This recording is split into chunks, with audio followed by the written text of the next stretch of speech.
Hi hello ನಮಸ್ಕಾರ, ಚಾನಲ್ಗೆ ಸ್ವಾಗತ. ಇವತ್ತಿನ ವಿಡಿಯೋದಲ್ಲಿ ತಾಯಿ ಪ್ರತ್ಯಂಗಿರಾ ದೇವಿಯ ಬಗ್ಗೆ ಮಾತಾಡೋಣ. ಲಲಿತಾ ಸಹಸ್ರನಾಮದಲ್ಲಿ ಬರುವ ಪ್ರತ್ಯಂಗಿರಾ ದೇವಿಯ ಉಲ್ಲೇಖ, ಆಕೆಗೂ ಲಲಿತಾ ತ್ರಿಪುರ ಸುಂದರಿಯ ಬಗ್ಗೆ ಇರುವಂತಹ ಕನೆಕ್ಷನ್ ಎಲ್ಲ ವಿವರವಾಗಿ ನೋಡೋಣ. ತುಂಬಾ ದಿನ ಆಯ್ತು ವಿಡಿಯೋ ಹಾಕೋದಕ್ಕಾಗ್ತಾ ಇಲ್ಲ. ಊರಲ್ಲಿರೋ ಕಾರಣ ಸ್ವಲ್ಪ ಬ್ಯುಸಿ ಇದ್ದೆ, ಆಗ್ತಾ ಇಲ್ಲ. ಆದರೂ ಇವತ್ತು ಒಂದು ವಿಡಿಯೋ ಮಾಡಿ ಹಾಕೋಣ ಅಂತ ಅನ್ನಿಸ್ತು. ಟೈಮ್ ಮಾಡಿಕೊಂಡು ವಿಡಿಯೋ ಮಾಡ್ತಾ ಇದ್ದೀನಿ. ವಿಡಿಯೋ ಕೊನೆ ತನಕ ನೋಡಿ. ಒಂದೇ ಪರಾಶಕ್ತಿ ಎರಡು ರೂಪಗಳು. ಒಂದು ರೂಪದಲ್ಲಿ ಅವಳು ಲಲಿತಾ ತ್ರಿಪುರ ಸುಂದರಿ, ಕರುಣೆ, ಸೌಂದರ್ಯ, ಅನುಗ್ರಹ.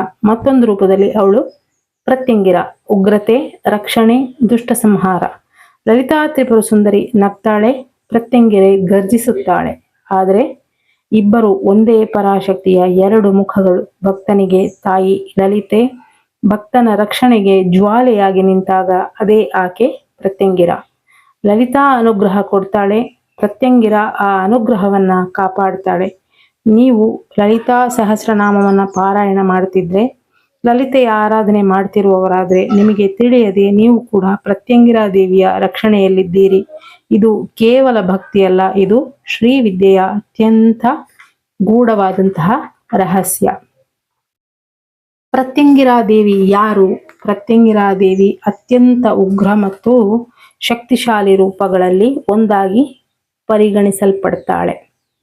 ಈಕೆ ಸಿಂಹಮುಖಿ, ಸಿಂಹದ ಮುಖ ಹೊಂದಿರುವ ರೂಪ ಅಂತ ವರ್ಣಿಸ್ತಾರೆ. ಅವಳು ಕೇವಲ ಉಗ್ರಳಲ್ಲ, ಭಕ್ತರನ್ನ ರಕ್ಷಿಸುವ ಕರುಣಾಮಯಿ ತಾಯಿಯೂ ಹೌದು. ಅವಳು ದುಷ್ಟ ಶಕ್ತಿಗಳ ನಿವಾರಣೆ, ಅಭಿಚಾರ, ಮಾಟ, ಮಂತ್ರ, ನಕಾರಾತ್ಮಕ ಶಕ್ತಿಗಳ ನಿಗ್ರಹ, ಭಕ್ತನ ಸುತ್ತ ರಕ್ಷಣಾ ವಲಯ ನಿರ್ಮಿಸುವುದು, ಅಜ್ಞಾತ ಭಯ ಮತ್ತು ಆಧ್ಯಾತ್ಮಿಕ ಅಡಚಣೆಗಳನ್ನ ದೂರ ಮಾಡುವ ಅವಳಿಗೆ ಅಥರ್ವಣ ಭದ್ರಕಾಳಿ ಅಂತ ಕೂಡ ಕರೀತಾರೆ. ಈ ಹೆಸರನ್ನ ಕೇಳುವಾಗಲೇ ಕೆಲವರಿಗೆ ಭಯ, ಕೆಲವರಿಗೆ ಭಕ್ತಿ, ಕೆಲವರಿಗೆ ಒಂದು ವಿಚಿತ್ರ ಶಕ್ತಿಯ ಅನುಭವ ಆಗಬಹುದು. ಆದರೆ ನಿಜವಾಗಿ ಪ್ರತ್ಯಂಗಿರಾ ದೇವಿ ಯಾರು? ಅವಳು ಕೇವಲ ಉಗ್ರದೇವಿಯೇ ಅಥವಾ ಪರಾಶಕ್ತಿಯ ಅತ್ಯಂತ ರಹಸ್ಯಮಯ ರಕ್ಷಣಾ ರೂಪವೇ? ಅಥವಾ ಅಥರ್ವ ವೇದ, ತಂತ್ರ, ಆಗಮ, ಶ್ರೀವಿದ್ಯಾ ಸಂಪ್ರದಾಯ ಇವೆಲ್ಲ ಹೇಳೋದು ಒಂದೇ ಸತ್ಯ. ಪ್ರತ್ಯಂಗಿರಾ ದೇವಿ ಅಂದ್ರೆ ಭಯವಲ್ಲ, ಭಕ್ತನ ರಕ್ಷಣೆಗೆ ಜ್ವಾಲೆಯಾಗಿ ನಿಂತ ತಾಯಿ ಆಕೆ. ಪ್ರತ್ಯಂಗಿರ ಎಂಬ ಹೆಸರಿನಲ್ಲಿ ಅವಳ ರಹಸ್ಯ ಇದೆ. ಪ್ರತಿ ಅಂದ್ರೆ ಹಿಂತಿರುಗಿಸುವುದು, ಅಂಗಿರ ಅಂದ್ರೆ ಮಂತ್ರಶಕ್ತಿ ಅಥವಾ ಅಗ್ನಿಶಕ್ತಿ, ಅಂದ್ರೆ ದುಷ್ಟ ಮಂತ್ರಶಕ್ತಿಯನ್ನ, ಮಾಟವನ್ನ ಹಿಂದಿರುಗಿಸುವ ದೇವಿ ಆಕೆ. ಅಧರ್ಮವನ್ನ ತಡೆದು ಧರ್ಮವನ್ನ ಕಾಪಾಡುವ ಶಕ್ತಿ. ಆದ್ದರಿಂದ ಅವಳನ್ನ ಅಭಿಚಾರ ನಾಶಿನಿ, ರಕ್ಷಚಕ್ರ ನಿರ್ಮಾತೃ, ಶತ್ರು ಸಂಹಾರಿಣಿ, ದುಷ್ಟಶಕ್ತಿ ಪ್ರತಿಫಲಕಾರಿಣಿ ಅಂತ ಕೂಡ ಕರೀತಾರೆ. ಅಥರ್ವ ವೇದದಲ್ಲಿ ಅವಳಿಗೆ 1000 ತಲೆ 2000 ಕೈಗಳು ಅಂತ ಹೇಳಿದ್ದಾರೆ. ಅಂದ್ರೆ ಅದು ನಿಜವಾದ 1000 ತಲೆಗಳ ಉಲ್ಲೇಖವಲ್ಲ. 1000 ತಲೆ 2000 ಕೈಗಳು ಎಂಬುದು ಸೂಕ್ಷ್ಮವಾಗಿ ಸರ್ವ ವ್ಯಾಪಕವಾದ ಶಕ್ತಿ ಆಕೆ ಎಂಬ ಸಂಕೇತ. ಹಾಗೆಯೇ ಪ್ರತ್ಯಂಗಿರಾ ದೇವಿಯನ್ನೇ ಸಹಸ್ರಮುಖಿ, ಸಹಸ್ರನೇತ್ರ, ಸಹಸ್ರಭುಜ, ಜ್ವಾಲಮಾಲಿನಿ, ಸಿಂಹಮುಖಿ ಅಂತ ಕೂಡ ಧ್ಯಾನಿಸಲಾಗುತ್ತೆ. ಅದರ ಅರ್ಥ ಅವಳು ಎಲ್ಲಾ ದಿಕ್ಕುಗಳಿಂದಲೂ ಭಕ್ತನನ್ನ ರಕ್ಷಿಸುವ ಅನಂತ ಶಕ್ತಿ ಎಂಬ ಅರ್ಥ. ಅವಳ ರೂಪವನ್ನ ನೋಡಿದರೆ ಅದು ಅತ್ಯಂತ ಗಂಭೀರ. ಸಿಂಹಮುಖಿ ಧೈರ್ಯ ಮತ್ತು ಸಾಹಸ, ಅಜ್ಞಾನ ನಾಶದ ಸಂಕೇತ. ಬಹುಭುಜಗಳ ರೂಪ ಸೃಷ್ಟಿ, ಸ್ಥಿತಿ, ಸಂಹಾರದ ರಕ್ಷಣೆ. ಕೈಗಳಲ್ಲಿ ತ್ರಿಶೂಲ, ಖಡ್ಗ, ಪಾಶ, ಕಪಾಲ, ಅಗ್ನಿ, ಸಿಂಹವಾಹಿನಿ. ದೈವಿಕ ಅಧಿಕಾರ, ಜ್ವಾಲಮಾಲೆ, ದುಷ್ಟಶಕ್ತಿಗಳ ಹತ್ತಿರ ಬರಲಾಗದ ರಕ್ಷಣಾ ಅಗ್ನಿ. ಉಗ್ರವಾದ ರೂಪವಾದರೂ ತಾಯಿಯ ಕರುಣೆ. ಇದೇ ಅವಳ ರಹಸ್ಯ. ಭಕ್ತನಿಗೆ ತಾಯಿ, ಅಧರ್ಮಿಗೆ ಭೀಕರ ಅಗ್ನಿ ಆಕೆ.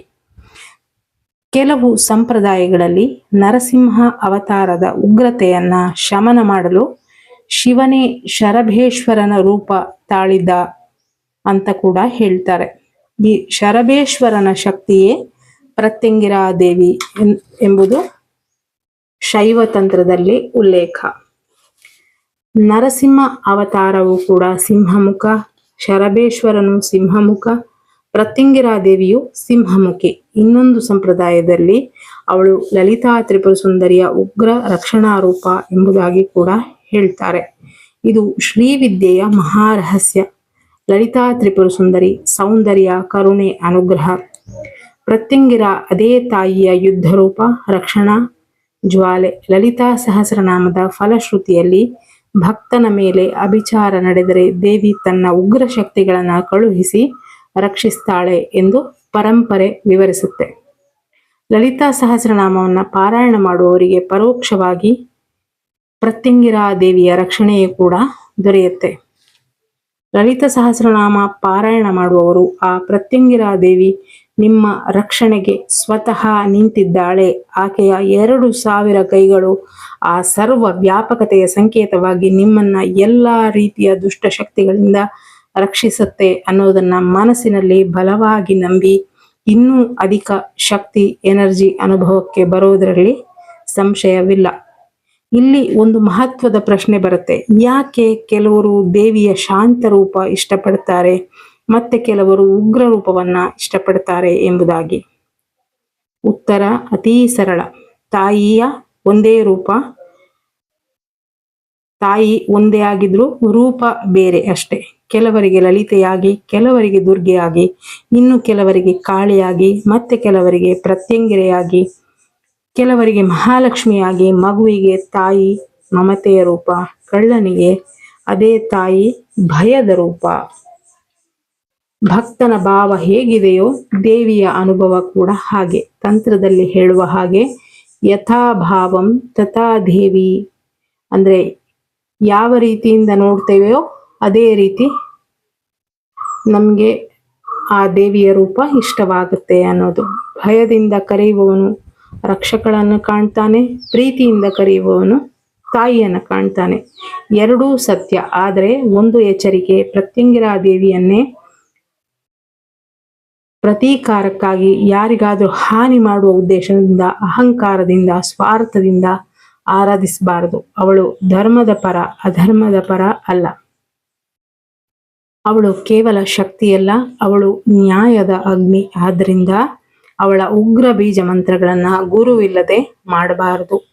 ಲಲಿತಾ ಸಹಸ್ರನಾಮದ ಫಲಶ್ರುತಿಯಲ್ಲಿ 34 ಮತ್ತು 35ನೇ ಶ್ಲೋಕಗಳ ಬಗ್ಗೆ ಬಹಳ ಗೂಢವಾದ ಉಲ್ಲೇಖ ಇದೆ.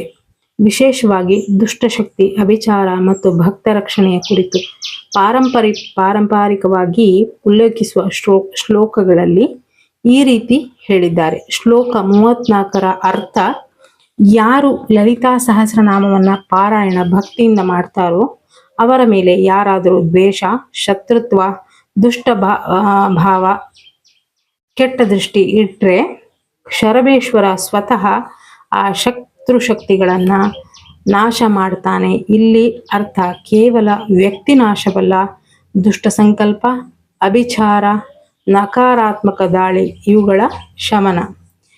ಅದೇ ರೀತಿ ಶ್ಲೋಕ 35ರಲ್ಲಿ ಯಾರು ಲಲಿತಾ ಸಹಸ್ರನಾಮ ಪಾರಾಯಣ ಮಾಡುವ ಭಕ್ತನ ಮೇಲೆ ಅಭಿಚಾರ, ಮಾಟ, ಮಂತ್ರ, ದುಷ್ಟ ತಾಂತ್ರಿಕ ಪ್ರಯೋಗ, ನಕಾರಾತ್ಮಕ ಶಕ್ತಿ ಪ್ರಯೋಗ ಮಾಡ್ತಾರೋ ಪ್ರತ್ಯಂಗಿರಾ ದೇವಿ ಸ್ವತಃ ಆ ಕ್ರಿಯೆಯನ್ನ ತಡೆದು ಅದನ್ನ ಮಾಡಿದವರಿಗೆ ಹಿಂತಿರುಗಿಸಿ ಭಕ್ತನನ್ನ ರಕ್ಷಿಸ್ತಾಳೆ. ಇದೇ ಕಾರಣಕ್ಕೆ ಲಲಿತಾ ಸಹಸ್ರನಾಮ ಪಾರಾಯಣ ಮಾಡಿದಾಗ ಪ್ರತ್ಯಂಗಿರಾ ದೇವಿಯ ರಕ್ಷಣೆಯು ದೊರೆಯುತ್ತೆ ಅನ್ನೋದು ಇದೇ ಮೂಲ ಕಾರಣಕ್ಕೆ. ಇದು ಶತ್ರುಗಳನ್ನ ಹೊಡೆದು ಹಾಕುವುದು ಎಂಬ ಹೊರಗಿನ ಅರ್ಥಕ್ಕಿಂತ ಹೆಚ್ಚಾಗಿರುವ ಅರ್ಥ. ಇದರ ಒಳ ಅರ್ಥ ದಿವ್ಯ ಶಕ್ತಿ ನಿವಾರಣೆ, ದುಷ್ಟಶಕ್ತಿ ನಿವಾರಣೆ, ನಕಾರಾತ್ಮಕ ಚಿಂತನೆಗಳ ಶಮನ, ಆಧ್ಯಾತ್ಮಿಕ ರಕ್ಷಣಾ ಕವಚ, ಭಕ್ತನ ಸುತ್ತ ದೈವಿಕ ರಕ್ಷಾ ವಲಯ. ಇಷ್ಟೆಲ್ಲ ರಕ್ಷಣೆ ಲಲಿತಾ ಸಹಸ್ರನಾಮ ಫಲಶ್ರುತಿಯಲ್ಲಿ 34-35ರಲ್ಲಿ ಹೇಳುವಂತಹದ್ದು. ಭಕ್ತನು ಧರ್ಮದಲ್ಲಿ ನಿಂತಿದ್ದರೆ ದೇವಿ ಸ್ವತಃ ರಕ್ಷಣೆ ಮಾಡ್ತಾಳೆ ಎನ್ನುವುದು ಇದರ ತಾತ್ಪರ್ಯ. ಸೊ ಹೀಗೆ ಲಲಿತೆಯ ಆರಾಧಕರೆಲ್ಲರೂ ಆಕೆಯ ರಕ್ಷಣೆಯಲ್ಲಿ ಇದ್ದೀರಿ, ನಿಮಗೆ ಗೊತ್ತಿಲ್ಲದೆ ಆಕೆಯ ರಕ್ಷಾ ಕವಚ ನಿಮ್ಮನ್ನ ಕಾಯ್ತಿದೆ ಅಂತ ಬಲವಾಗಿ ನಂಬಿದಾಗ ನಿಮಗೆ ಆ ರಕ್ಷಾ ಕವಚದ ಅನುಭವ ಖಂಡಿತ ಆಗತ್ತೆ ಅಂತ ಹೇಳ್ತಾ ಮುಂದಿನ ವಿಡಿಯೋದಲ್ಲಿ ಸಿಗ್ತೀನಿ. Thank you for watching.